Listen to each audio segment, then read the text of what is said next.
சோமவாரம்னாலே பாத்தீங்கன்னா சிவனுக்கு உரியது. அந்த சிவனுக்கு வந்து பாத்தீங்கன்னா அபிஷேக பிரியர். அவருக்கு வந்து நிறைய அபிஷேகங்கள் பண்றது அவருக்கு ரொம்ப ரொம்ப பிடிக்கும். அது மட்டும் இல்லாம சங்குனால, அதாவது வலம்புரி சங்குனால 108 இல்லைன்னா 1008 எண்ணிக்கையில அபிஷேகம் பண்றது ரொம்ப ரொம்ப பிடிக்கும்.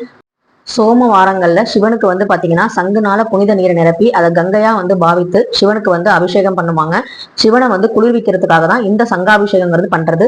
சங்கு அப்படின்னாலே அது பாத்தீங்கன்னா லட்சுமியோட சின்னம், அதாவது ஒரு செல்வத்தோட அடையாளம்னு சொல்லலாம். இறைவனின் அருள் செல்வம் வேணுங்கிற துறவிமார்களும், அதே மாதிரி இல்லறத்துல இருக்கிறவங்க வற்றாத பொருள் செல்வம் வேணும்னு நினைக்கிறவங்க இந்த சங்காபிஷேகத்துல கலந்துகிட்டு சங்காபிஷேகத்தை பாக்குறதும் அதை வந்து எடுத்து நடத்துறதும் ரொம்ப ரொம்ப பெரும் பாக்கியமா இருக்கு.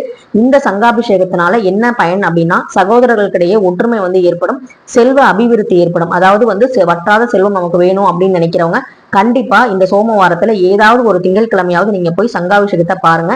இதை பார்த்தா இனி ஒரே ஒரு தோஷம் தான், அது வந்து நம்ம வாழ்க்கையில வர சந்தோஷம் மட்டும்தான்.